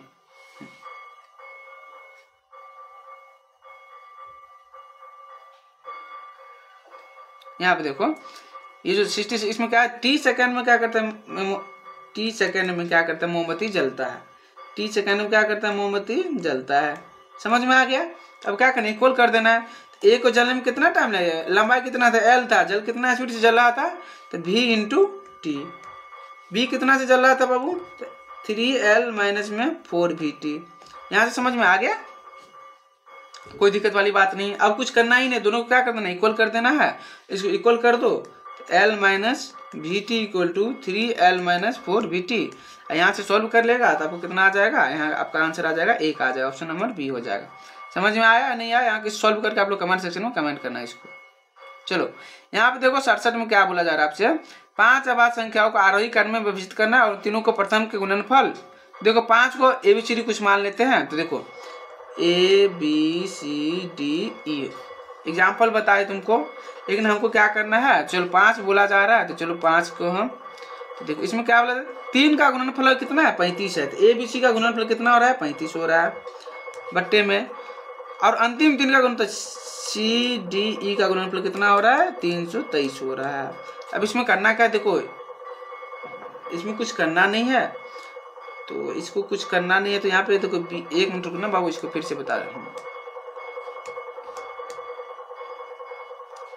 तो इस क्वेश्चन में क्या है ना, तुम 5 अभाज्य संख्याओं को आरोही क्रम में पहले व्यवस्थित करना है, उनमें 3 संख्या का गुणनफल और अंतिम संख्या का गुणनफल का अनुपात इतना दे दिया है तुमसे। तो मान लो क्या होता है, अभाज्य संख्या मान लो A Guna B Guna C कितना हो गया तुम्हारा 35 हो गया, डिवाइडेड बाय, अब फिर से बोला जा रहा है मान लो B गुना में C या गुना में D कितना हो जाएगा बाबू, देख लो बाबू 323 हो जाएगा। तो अब कुछ करना नहीं है, यहाँ से देखो B से B कैंसिल, C से C कैंसिल, देखो कैंसिल हो गया, अब काट लो, इसको काट लेगा तो कितना हो जाएगा 5 गुना 7 हो जाएगा, इसको काट लेगा तो कितना हो जाएगा 17 गुना 19 हो जाएगा। अब दोनों को सेपरेट कर लो, सबसे बड़ा और छोटा सेपरेट कितना हो जाएगा, 12 में 5 में से 19 जाएगा तो कितना हो जाएगा 14 हो जाएगा, ऑप्शन नंबर C हो जाएगा, D हो जाएगा, सॉरी ऑप्शन नंबर D की ओर हो जाएगा। हाँ ये देखो ये सिनेमा हॉल वाली क्वेश्चन है, बहुत ही बेसिक क्वेश्चन है, इसको क्या करना मैं थोड़ा सा हिंट दे देता हूँ और आंसर बता देता हूँ, तुम लोग इसका आंसर क्या हो जाएगा, आपको इसका आंसर 23,000 हो जाएगा। तो आप लोगों को करना है क्या है, इसको कुछ करना नहीं है, आपको सॉल्व कर लेना है। तो पहले तो देखो कितना है 10 है, 10 क्या हीरा है, स्वर्ण कितना दिया है, स्वर्ण को x मान लिया है और इसको कितना मान लिया रजत को 2x मान के बना लेना है। आपको कुछ नहीं करना है, सबको जोड़ लेना है, तो कितना हो जाएगा 10 प्लस में 3x आ जाएगा और इसको गुना कर देना है। तो देखो 10 गुना 500 प्लस में x गुना 300 और प्लस में 2x गुना में 200, इसको इक्वल कर लेना है। अब ये जो सेकंड वाला दिया है उससे क्या करना है 800 गुना में 10 प्लस में 500 गुना में x और प्लस में 300 गुना में 2x इक्वल करके निकाल लेना है। यहाँ से आपका आंसर 2300 आ जाएगा। चलिए एक देखिए, हाँ यहाँ पे 6 के पावर 25 कितने अंक है, यह दिया गया, लॉग दे दिया गया। देखो इस क्वेश्चन में क्या करना है, लॉग लगा देना है, लॉग लगा देंगे तो 6 के पावर 2 के पावर 25, यहाँ पर क्या हो जाएगा 25 इंटू लॉग 6 हो जाएगा। अब देखिए 25 लॉग 2 को 2 गुना 3 लिख सकता है, 25 into log m into n क्या होता है लॉग m प्लस में लॉग n हो जाता है। अब कुछ नहीं करना है, तो देखो 25 गुना में लॉग m मतलब 2 का वैल्यू कितना हो जाएगा 0.3010 प्लस में 0.4771, इसको जोड़ के गुना करेगा तो लगभग में तुम्हारा 20 के अप्रोक्स आने वाला है। बस समझा दिया तुम लोग को। देखो ज़्यादा सोचना, ABC का क्या दिया है, एक व्यवसाय है, व्यवसाय एक व्यापारी है जो क्या करता है, व्यापारी करता है, व्यवसाय करता है।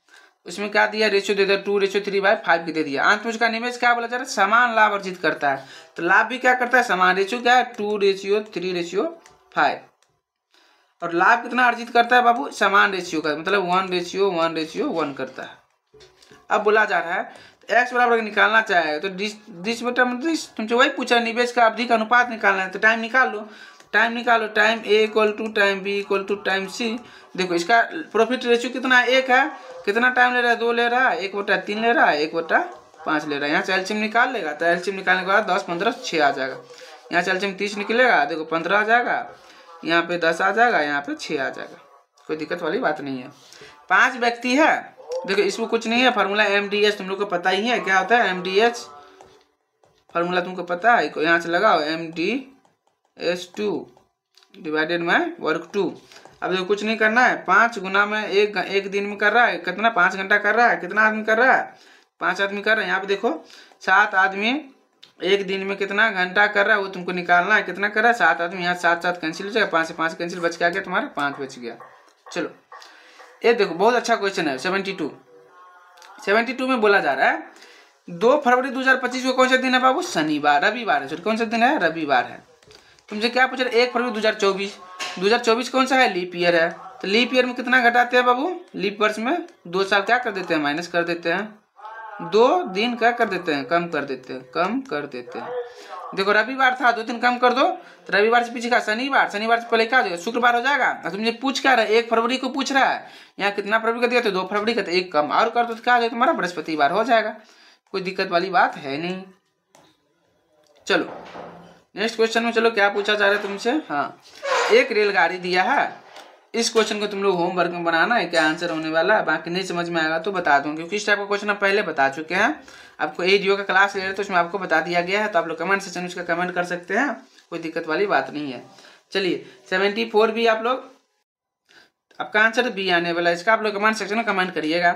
ए का x% और बी का y% बराबर, तो जेड का a% कितना होने वाला है, आपका आंसर ए आने वाला है। चलिए ये बोला जा रहा है, एक वस्तु की कीमत पर कितना 15% का डिस्काउंट देते हैं, वस्तु की अंकित कीमत पर कितना 10% और 5% का कर्मिक मतलब निरंतर छूट से अधिक है। ये बात सही है। देखो 10% निकालेगा प्लस में 5% निकालेगा तो 15 हो जाएगा, माइनस में 10 गुना में 5/100 हो जाएगा।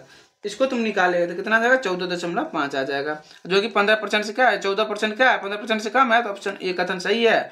छूट मिली हुई राशि पर लगती है, बिल्कुल सही बात है, तो ऑप्शन नंबर क्या है, ऑप्शन नंबर ए हो जाएगा, कोई दिक्कत वाली बात नहीं है। चलिए आप लोग इसका बताइए आंसर। 76 आप लोगों को क्या आने वाला है, आप लोग बनाए थे ना 76, हाँ तो बताइए क्या आने वाला है। बोला जा रहा है a + b + c = कितना है 12 है। देखो जोड़ो, a का वैल्यू b का वैल्यू, देखो a का वैल्यू अगर हम लोग रख लेते हैं 1 4 7 रख सकते हैं, 2 4 6 रख सकते हैं, और 3 4 5 रख सकते हैं। आपसे यही बोला जा रहा है b - a = c - b होना चाहिए। इसका अधिकतम वैल्यू कितना पॉसिबिलिटी है, तो कितना आ रहा है 1 2 3, तो ऑप्शन नंबर सी हो जाएगा। चलिए ये तो बहुत ही बेसिक क्वेश्चन है। देखो 3 है, 21 24 है तो 19 हो गया, 5 कम हो गया, 5 कम हो गया, फिर 5 तो 9 वाला ऑप्शन हो जाएगा, 9 वाला ऑप्शन नंबर बी में है। ऐसी कितनी संख्याएं हैं जिनमें से प्रत्येक संख्या का मध्य उसके प्रथम अंक और तृतीय अंक के योगफल के क्या होना चाहिए, बराबर होना चाहिए। देखो इस क्वेश्चन को सॉल्व करने के लिए पहले तुम्हें क्या करना चाहिए, बेसिक चीज पता होना चाहिए। इस चीज के लिए पता होने के लिए मैं थोड़ा सा आंसर बता देता हूँ, रफ करके मैं तुम्हें बाद में बता देता हूँ। इसका आंसर कितना आ जाएगा 45 आ जाएगा। कैसे आएगा, देखो इसमें कुछ करना नहीं है, पहले तुम्हें क्या मानना है, एक संख्या मान लेंगे x y z, ये एक पॉजिटिव संख्या हो गया। तुमसे बोला जा रहा है x बराबर इनके प्रत्येक संख्या का मध्य अंक उसके प्रथम अंक और तृतीय अंक के योगफल के बराबर होना चाहिए। तो देखो यहाँ पे क्या कर देंगे, y बराबर क्या कर देंगे x प्लस में z कर दिए, कोई दिक्कत नहीं है। मध्य अंक के बराबर हो जाएगा तो एवरेज ले लेंगे, तो देखो 2y हो जाएगा, 2y = क्या हो जाएगा x प्लस में z हो गया, कोई दिक्कत वाली बात नहीं है। अब देखो यहाँ से क्या करना है, एक बेसिक चीज पता होना चाहिए। अब यहाँ अगर x का वैल्यू हम लोग क्या कर रखते हैं, और रख देते हैं। x का वैल्यू अगर हम लोग क्या रख देंगे 1 3 5 7 और 9 रख देते हैं, और z का वैल्यू क्या कर सकते हैं, z बिलोंग्स टू 1 से लेकर 9 तक रख देंगे। आपको यहाँ से कितना वैल्यू आ जाएगा, देखो 1 2 3 4 5 और यहाँ पे 5, तो कितना आ जाएगा 25 हो जाएगा। तो यहाँ पे 25 वैल्यू आ गया। आप फिर एक बार क्या करेंगे, सम रख के देख लेंगे, सम में क्या आ जाएगा बाबू, सम में कितना आ जाएगा 2 4 6 8 हो जाएगा। एक्स में कितना वैल्यू हो गया यहाँ पे 4, और अगर जेड में जाएगा तो जेड में क्या होगा 0 भी काउंट हो जाएगा, 2 4 6 और 8, यहाँ पे कितना हो जाएगा 5 हो जाएगा, 4 5 6 20 प्लस 5 6 25, तो कितना आ जाएगा 45 आ गया। Option number B. समझ में आ गया चीजें, कोई दिक्कत वाली बात नहीं है। यहाँ पे कुछ नहीं करना, आपसे माध्यिका निकालना है, तो आप लोग निकाल के बताइए इसका आंसर क्या आने वाला है, आपका आंसर सी आने वाला है। यहाँ पे भी कुछ नहीं करना था, आपको एक डाइस देख पासा खेलते हैं आप लोग, तो वो बताया गया 7 आने की और 10 आने की प्रोबेबिलिटी क्या है, तो वही पूछ रहा है आपसे। देखो टोटल आउटकम्स कितना आएगा, 2 पासा को उछाल लेंगे तो बाबू 36 आएंगे ना, कितना आएगा 6 गुना 6 कितना आ जाएगा 36 आ जाएगा आउटकम, टोटल आउटकम्स = 36। 7 आने की टोटल सम बोला है, 7 सम आने की प्रोबेबिलिटी क्या क्या हो जाएगा, देखो 1 6 आ जाएगा, 2 5 आ जाएगा, 3 4 आ जाएगा, 4 3 आ जाएगा, 5 2 आ जाएगा, और क्या बचेगा बताओ 6 1 आ जाएगा। कितना आ गया 1 2 3 4 5 6 आ गया आपका, यहाँ पे 6 आउटकम आ गया। अब देखो 10 आने की प्रोबेबिलिटी निकालना, 10 सम करने का, तो 4 6 आ जाएगा, 5 5 आ जाएगा तुम्हारा, 6 4 आ जाएगा, और कुछ आने वाला है देखो नहीं आ रहा है, तो आपको कितना आ जाएगा यहाँ पे 3 आ जाएगा। वही तो पूछ रहे कितना होगा, तो छात्री का 18 बटा में 36, नहीं सॉरी कितना यहाँ पे 3 आया ना, हाँ यहाँ पे 3 आया था, यहाँ पे 6 और यहाँ पे कितना है 3 है, तो 6 + 3 क्या बोला है, अथवा का बात करता है। अथवा का बात में क्या होता है बाबू, अथवा के बात में क्या होता है, ऐड हो जाता है। तो 6 और प्लस में 3 कितना हो जाएगा 9 डिवाइडेड बाय में 36 1/4। 1/4 मतलब 0.25। समझ में आ गया चीज़ है। चलिए 81 की ओर चलते हैं। देखिए 81 बहुत ही अच्छा क्वेश्चन है। 81 में आपसे ये पूछा जा रहा है, निम्न में से कौन से कर्मचारी भविष्य निधि और प्रकीर्णन उपबंध नियम 1952 के अंतर्गत एक वर्तमान विद्यमान योजना नहीं है। कौन सा नहीं है, कर्मचारी परिवार पेंशन योजना 1971 का नहीं है। ये कब स्थगित किया गया था, ये कब किया था 1995 में क्या कर दिया गया, इसको स्थगित कर दिया गया था। ये चीज समझ में आ गया। बाकी ये 3 ऑप्शन में है तो ऑप्शन में सही हो जाएगा। ये आपसे पूछा जा रहा सहकारी सोसाइटी अधिनियम के बारे में बात कर रहा है।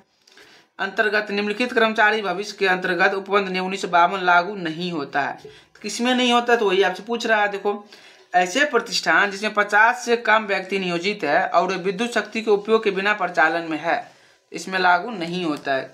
50 से कम व्यक्ति नियोजित है ठीक है, लेकिन क्या है वो विद्युत के सहायता के बिना कार्य नहीं कर सकते। यहाँ पे क्या है, उसका सहायता होना चाहिए, इसमें विद्युत शक्ति का उपयोग क्या होना चाहिए, होना चाहिए। यही चीज आपका गलत बता रहा था, ऑप्शन नंबर ए हो जाएगा।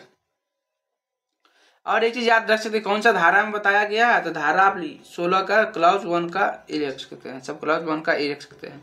देखिए इसमें कुछ नहीं, अगर आप लोग को पता होगा ईएसआई कितना करता है तो आप लोग बना सकते हैं। तो 1 जुलाई 2019 को बताया गया है, एक एक्स नाम का श्रीमान व्यक्ति है, मजदूरी पाते हैं। 1948 के अधिनियम के अनुसार ईएसआई योजना में क्या क्या योगदान है। तो देखो जो एम्प्लॉय जो होता है, तो ईएसआई में क्या होता है, एम्प्लॉयर शेयर होता है, एम्प्लॉयर शेयर, एक होता है एम्प्लॉय शेयर, एम्प्लॉय शेयर, दोनों का एम्प्लॉयर शेयर कितना होता है 3.25% होता है, और जो एम्प्लॉयर शेयर होता है उसका कितना होता है 0.75% होता है। इससे अगर तुम लोग निकालेगा तो आपका ऑप्शन नंबर क्या आ जाएगा 650 और 150 आ जाएगा। चलो और कुछ नहीं करना है, इसको कुछ करना ही नहीं था, जोड़ घटाव करना था। देखो इसमें बोला जा रहा है निम्नलिखित कौन सा हित लाभ कर्मचारी राज्य बीमा अधिनियम 1948 के अंतर्गत कर्मचारी को नहीं दिया जाता है। अस्वस्थता हित लाभ, प्रसूति हित लाभ, निःशक्तता हित लाभ और निःशास्त हित लाभ। कौन सा नहीं दिया जाता है बाबू, तो निःशक्तता हित लाभ नहीं दिया जाता है। कौन कौन सा दिया जाता है, देखो बीमारी वाला दिया जाता है, प्रसूति वाला दिया जाता है और स्वास्थ्य वाला दिया जाता है। तो ऑप्शन नंबर क्या हो गया, ऑप्शन नंबर सी हो जाएगा।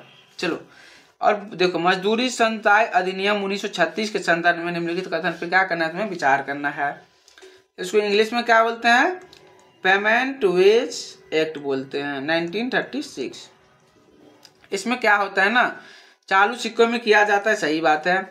मजदूरी के आवधिक साप्ताहिक भुगतान के लिए निर्धारित की जाती है, ये भी बात सही है। 1000 से अधिक कर्मचारियों वाले, कितना 1000 से अधिक मजदूरी का भुगतान मजदूरी की अवधि के अंतिम दिन के 7वें दिन नहीं, यहाँ पे 7वें दिन नहीं होता, कितना दिन होता है बाबू, यहाँ पे 10वें दिन होता है, 10वें दिन की समाप्ति से पहले के। तो ऑप्शन नंबर 3 गलत हो जाएगा। अगर 1000 से कम होता तब क्या होता, 7वां दिन होता। तो ऑप्शन नंबर क्या हो जाएगा, ऑप्शन नंबर ए हो जाएगा।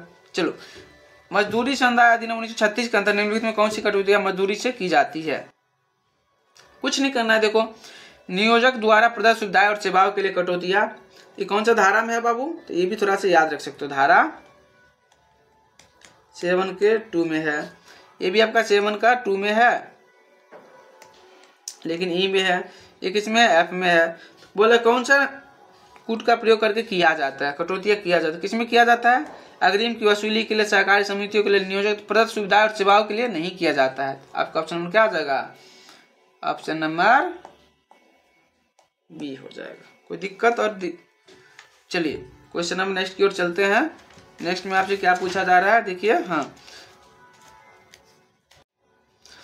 बिना किसी जटिलता के नेत्र की हानि, जबकि दूसरा प्रश्न सामान्य, जो कर्मचारी प्रतिकार अधिनियम 1923 की अनुसूची 1 के अंतर्गत किस प्रकार की क्षति मानी जाती है, बताओ। अस्थाई, अस्थाई आंशिक, तो क्या होता है, अस्थाई आंशिक हो जाएगा। क्यों हो जाएगा, तो इसमें क्या होता है ना, अगर एक आंख की रोशनी चला जाता है तो अगर दूसरा आंख से आप अच्छे से देख पाते हैं तो आपको वहाँ पे क्या अस्थाई आंशिक निःशक्तता आपको माना जाता है। वही चीज यहाँ पे बोला गया है, एक नेत्र की क्या हो जाती है, हानि हो जाता है, जबकि दूसरा क्या है, सामान्य हो, उसे क्या बोलते हैं, अस्थाई आंशिक निःशक्तता बोलते हैं। जब दोनों आंख चला जाता है उसे क्या बोलते हैं, अस्थाई पूर्ण निःशक्तता बोलते हैं। जब चोट वगैरह लग जाता है और बाकी कुछ अवधि के बाद क्या हो जाता है, ठीक हो जाता है, तो उसको हम क्या बोलते हैं, वो आपको अस्थायी आंशिक निश्चितता बोलते हैं। चलिए, कुछ नहीं है। एक व्यक्ति X48 एक खदान में काम कर रहा था, जहाँ भूमिगत काम के दौरान उसका क्या हो जाता है, दुर्घटना हो जाता है। जिस समय वो दुर्घटना हुई, उसको कितना 12,000 का मासिक मजदूरी मिल रहा था।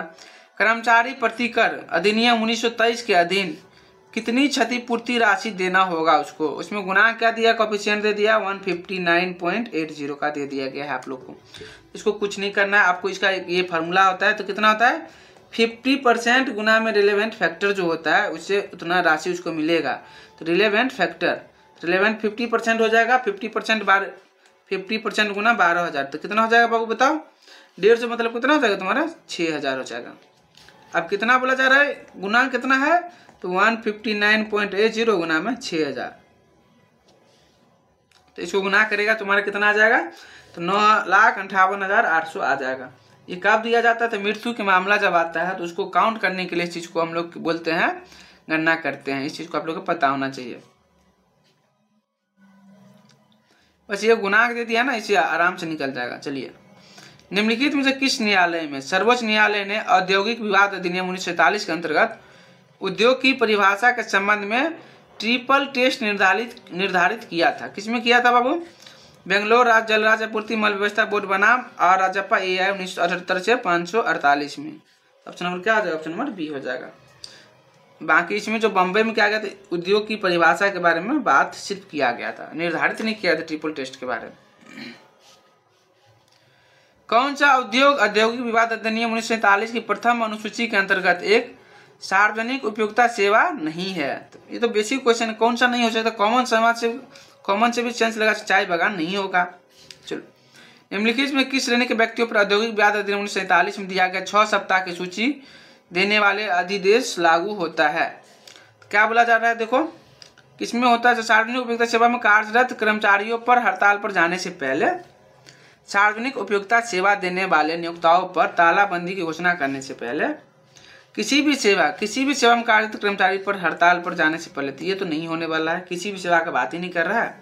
तो ऑप्शन नंबर 1 और 2 हो रहा है, तो ऑप्शन नंबर 1 और 2 सी में है, बाकी कोई दिक्कत वाली बात नहीं है।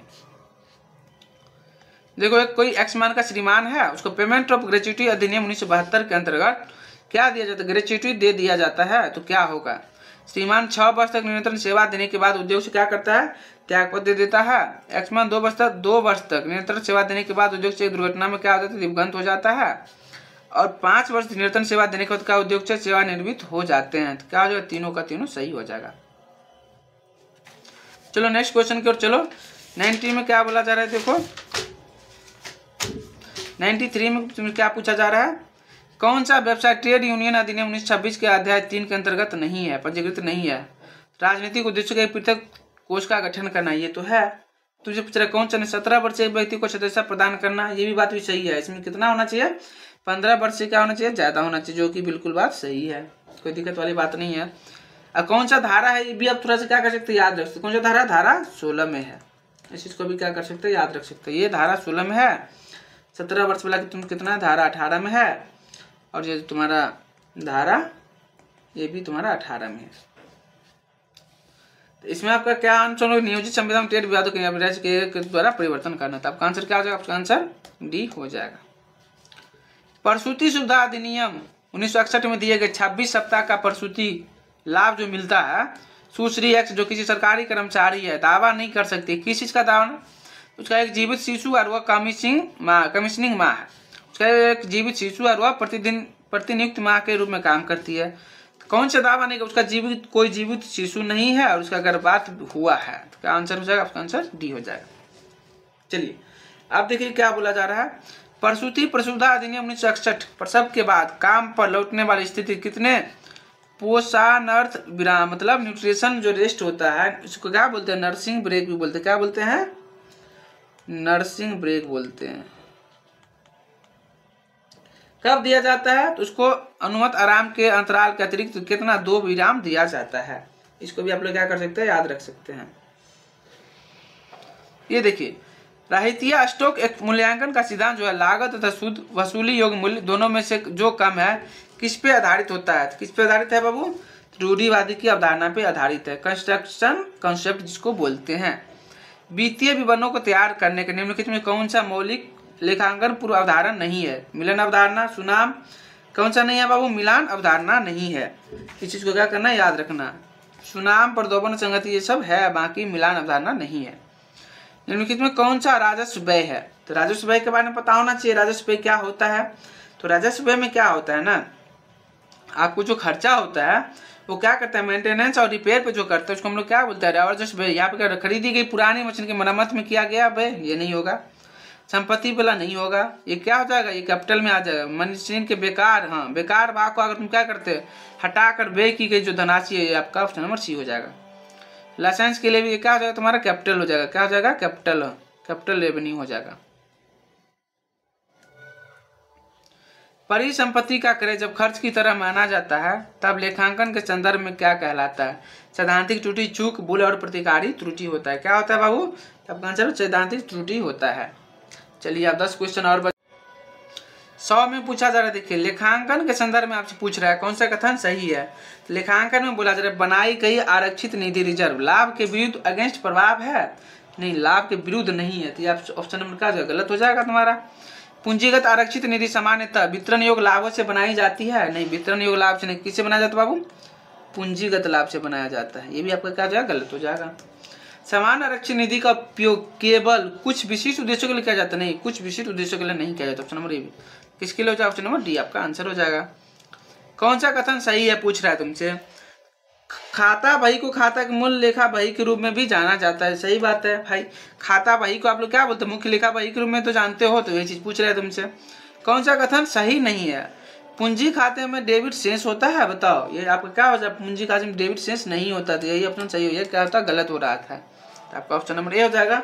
इसमें कौन सा होता है, क्रेडिट बैलेंस होता है। क्या होता है, क्रेडिट बैलेंस होता है। चलिए 103 में देखिए आपसे पूछा रहा है परिचालन लाभ में क्या होता है, निवल लाभ माइनस। तो परिचालन लाभ क्या होता है, तो इसको क्या बोलते हैं, ऑपरेटिंग प्रॉफिट बोलते हैं। क्या बोलते हैं, ऑपरेटिंग प्रॉफिट। तो ऑपरेटिंग प्रॉफिट में क्या होता है, जो नेट प्रॉफिट होता है, नेट प्रॉफिट परिचालन लाभ निवल लाभ प्लस में गैर परिचालन व्यय और माइनस गैर परिचालन आय, मतलब क्या खर्चा और इनकम, ये दोनों का नेट निकाल लेगा। फिर यहाँ पे नेट इनकम नेट प्रॉफिट निकालेगा तो ऑप्शन नंबर सी हो जाएगा। चलो बाकी कौन सी लागत सामान्य एंट्री की लागत की गणना में सम्मिलित नहीं किया जाता है। बहुत ही बेसिक क्वेश्चन है, बताओ कौन सा प्रशासन वाला नहीं किया जाता है। समायोजन जनरल प्रविष्टि होगी यदि 2000 अग्रिम किराया प्राप्त हुआ है। किस चीज के लिए होता है बाबू, डेबिट किराया प्राप्त खाता हेतु एवं क्या बोला जाए, अग्रिम किराया विक्रम हेतु हेतु। क्या ऑप्शन नंबर बी हो जाएगा। चलो बीमा संविदा के मामले में वह सिद्धांत जो अभिव्यक्त करता है या बीमाकृत करता है, वो बीमा की संपत्ति में हानि तो क्षय को निकृत करता है, तो क्या होता है उसका, कौन सा सिद्धांत द्वारा क्या बोला जाता है, उसको क्या बोलते हैं हम, समन का सिद्धांत बोलते हैं। इसमें होता क्या है, समन के सिद्धांत में क्या होता है ना, समन के सिद्धांत का बीमा करवाने वाले जितने भी व्यक्ति होते हैं, जिम्मेदारी अगर दुर्घटना हो जाता है तो अपने संपत्ति को बचाने की कोशिश करता है, उसे हम क्या बोलते हैं, समन का सिद्धांत बोलते हैं। चलो नेक्स्ट क्वेश्चन की ओर चलते हैं। कौन सी क्षतिपूर्ति संविदा नहीं है, देखो अग्नि बीमा, जीवन बीमा, समुद्री बीमा, मोटर बीमा। क्षतिपूर्ति संविदा नहीं है, जीवन बीमा, मतलब जीवन बीमा में क्या होता है, मनुष्य की जो बीमा होता है ना, उसको क्षतिपूर्ति में काउंट नहीं किया जाता है। इस चीज को याद रखना है। कौन सा कथन लेखा परीक्षा प्रलेखीकरण के बारे में सही नहीं है, इसका आंसर क्या हो जाएगा, आंसर बी हो जाएगा। लेखा परीक्षा फाइल तथा लेखा परीक्षा प्रलेखीकरण क्या है, समान नहीं है। देखो लेखा परीक्षा जो फाइल होता है ना, उसको हम लोग क्या बोलते हैं, डॉक्यूमेंटेशन बोलते हैं। जो क्या बोलते हैं हम लोग, डॉक्यूमेंटेशन, डॉक्यूमेंटेशन। और डॉक्यूमेंटेशन होता है, और ये डॉक्यूमेंटेशन में क्या होता है, वर्किंग पेपर, जो सबूत और जो निष्कर्ष निकलता है उसको हम लोग क्या बोलते हैं, डॉक्यूमेंटेशन बोलते हैं। और जो लेखा परीक्षा प्रलेखन के बारे में बात कर रहा है, इसको हम क्या बोलते हैं, ऑडिट फाइल बोलते हैं। क्या बोलते हैं, ऑडिट फाइल। ऑडिट फाइल को क्या करता है, लोग सेव करके रखता है, स्टोरेज और मीडिया में सेव करके रखता है। चलो और कुछ नहीं है। लेखा परीक्षा के संदर्भ में क्या वाउचिंग का मूल उद्देश्य क्या होता है, तो वाउचिंग में क्या होता है, लेन देन की प्राथमिकता का क्या सत्यापन किया जाता है। जैसे हम क्या करता है, जैसे हम कहीं भी तुम लोग क्या रसगुल्ला खरीदते हो तो बिलिंग देता है, रेस्टोरेंट में जाते हो तो वहाँ पे बिलिंग देता है, तो वही चीज क्या बोलते हैं, वाउचिंग बोलते हैं। लेखा परीक्षा में सत्यापन का उद्देश्य नहीं है। खातों की ऐतिहासिक सटीकता की जांच करना, यह सत्यापन उद्देश्य नहीं है,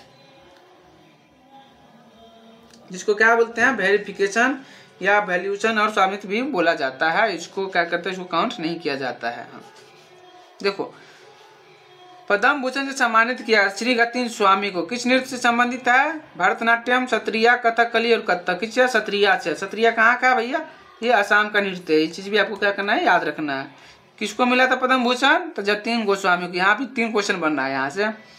देखो, ILO द्वारा जो वर्ष रिपोर्ट में 2 भारतीय सैनिकों को मरणोपरांत डैग हैमरशोल्ड मेडल प्रदान किया गया था, किसके द्वारा किया गया था? UNO के द्वारा किया गया था। निम्नलिखित कथन पर विचार करना है। स्पेस अंतरिक्ष अन्वेषण प्रौद्योगिकी cop, space exploration technology cop को आमतौर पर स्पेस एक्स के नाम से जाना जाता है। ये बात क्या है? बिल्कुल सही है। फाल्कन एक्स द्वारा विकसित एक अंतरिक्ष यान है, जबकि ड्रैगन द्वारा एक विकसित नहीं थी। ये क्या तुम्हारा गलत हो जाएगा, ऑप्शन नंबर ए सही है। फीफा वर्ल्ड कप, फीफा पुरुष फुटबॉल वर्ल्ड कप के बारे में संबंधित क्वेश्चन है। US का, मेक्सिको और कनाडा का इस प्रतियोगिता संयुक्त मेजबानी करेंगे, सही बात है। इस पर 48 टीम भाग ले रही है, सही बात है। पहले कितना ले रहा था? पहले 32 टीम ले रहा था, बाद में बढ़ा कितना करती है? 48 टीम। तो दोनों ऑप्शन सही हो गया। चलिए नेक्स्ट क्वेश्चन की ओर चलते हैं। 115 की देखिए 115 में आपसे क्या पूछ रहा है? प्रधानमंत्री पेंटागन गर्दन शिवनात्रा को कौन सी पड़ोसी देश के एक वरिष्ठ राजनेता हुई व्यक्तिगत दूरभाष फोन वार्ता के सार्वजनिक हो जाने मतलब लीक हो जाने के कारण 25 में थाईलैंड के संवैधानिक न्यायालय ने हटा दिया था? किसको हटाया था भाई? कंबोडिया ने हटाया था। इस चीज को आप लोग को याद रखना चाहिए। क्यों हुआ था? जो हुनसेन और थाक्सी नाम जो था ना, उसको क्या वीडियो कॉल से क्या हो गया था? लीक हो गया था, इसलिए हटा दिया गया था। शिवप्रिय 2025 से संबंधित कथन पर क्या बोला? आपसे विचार करने के लिए बोला जा रहा है। शिवप्रिय कर्मचारी राज्य बीमा निगम द्वारा अनुमोदित होता है, सही बात है। शिवप्रिय एक अपंजीकृत नियोक्ता और कर्मचारी जिसमें संविदात्मक और अस्थायी कर्मचारी भी सम्मिलित होता है, सही बात है। और क्या होता है? वन टाइम अवसर प्रदान करती है, सही बात है। दोनों का दोनों ऑप्शन सही है, ऑप्शन नंबर सी हो जाएगा। शून्य दोष और शून्य प्रभाव भारत सरकार के निम्नलिखित मंत्रालयों में किसकी पहल है? तो MSME का पहल है। आपका होना चाहिए, पता होना चाहिए। और इसका उद्देश्य क्या था? तो इसका उद्देश्य ये था कि MSME क्षेत्र में क्या उच्च गुणवत्ता वाले उत्पाद बनाने और पर्यावरण पर कम से कम प्रभाव डालने के लिए प्रोत्साहित करना था। अब देखो इसमें 118 में क्या पूछा जाए? EPFO द्वारा हाल ही में उठाए कदम कौन सा कथन सही है? 1 लाख से बढ़ाकर 3 लाख रुपया क्या कर दिया? सदस्य सेवाओं को वर्धित किया गया, बिल्कुल सही बात है। EPFO ने पहली बार कोविड-19 में महामारी के दौरान अग्रिम दवाओं के स्वतः निपटान प्रारंभ किया था, बिल्कुल बात सही है। तो ऑप्शन नंबर सी हो जाएगा। अब देखो 119 में क्या बोला जा रहा है? ELI योजना के अधीन उठाए गए कदमों के संबंध में निम्नलिखित कथन पर कौन सा सही है, कौन सा? ELI योजना का परिव्यय लगभग 1 लाख करोड़ है। तो ये बात क्या है बाबू? 1 लाख करोड़, बिल्कुल सही बात है। ये क्या बोला है? कम से कम 2 अतिरिक्त कर्मचारियों को अथवा 5 अतिरिक्त कर्मचारियों की संख्या कम से कम 6 माह के लिए दृढ़ीकृत पर रखा गया है। देखो ये ऑप्शन क्या जाएगा? गलत हो जाएगा। जैसे ही 2 से अतिरिक्त कर्मचारियों की बात कर रहा है तो यहाँ पे 6 माह से अतिरिक्त के लिए नहीं, 6 माह के लिए नहीं रखा गया। तो यहाँ पे ऑप्शन नंबर ये गलत हो जाएगा। तो ऑप्शन नंबर केवल 1 हो जाएगा। चलो 120 लास्ट क्वेश्चन है आज। केंद्रीय मंत्रिमंडल 2024 से 27 की अवधि के किस क्षेत्रीय समूह के साथ स्वयं व्यवस्था की रूपरेखा अनुमोदन किया गया था? किसके द्वारा किया गया था? SAARC कंट्री के द्वारा किया गया था। तो आपको ये चीज पता होना चाहिए। किसके किसके बीच में हुआ था? तो RBI और SAARC के बीच में हुआ था। SAARC इसमें क्या हुआ था? तो फॉरेन मनी जो लिक्विडिटी है ना, उसको बढ़ावा के लिए चीज को किया गया था। तो आपको समझ में आ गया? EPFO का 120 क्वेश्चन क्या करते हैं हम लोग? कंप्लीट करती है। और आप लोग कमेंट सेक्शन में मिला के बताइए कितना सही हुआ और कितना गलत हुआ, और अपना कमेंट सेक्शन में कमेंट कर सकते हैं। और 100% एक्यूरेसी के साथ आप लोग को आंसर कराया गया, कोई दिक्कत और कहीं से भी कॉम्प्रोमाइजेशन की जरूरत नहीं है। एक बार आप आंसर मिलाइए सटीकता के साथ, और कहीं